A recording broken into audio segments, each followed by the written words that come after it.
heyvanın damak çalmakının tertibi şeyle qurbanlık bolsun, gayri qurbanlık bolsun fark etmeye. Awal baştan şu çalacak bıçağı ketkir etmeklik gerek. Elbette şöyle heyvanın gözünün önüne bolmalılar.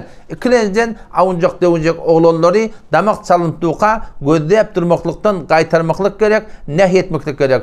Üstlence yüzün qıbla qarşın dörüyartın, ödünde yüzün qıbla qarşın, malın kellesi ileri qarşın, şu turatınla ayaktan qavlıq bilen, yumşaklık bilen, tüycük bilen, qavturtun dağıp da beter horlamacak, bassaklamaklık, şu turatınla damak çalmadan önce Bismillah Allahu Ekber deyip de aytmaklık toram damak çalmaklık, damak çalanda da şol şahrekler ulakan damarlar ketiyartına icade vermeli, can çıktın, can çıkandan sonra ol yankı yiligi, bokudon sinek, yank tünkün sinek yiligi ki nokadiliye şon yardırmaklık gerek. Elbette qurbanlık çalıp duramasak, hetmin çalmadan önce niyetimin halis, sogab Allah Teala'nın radıylığı olmalı.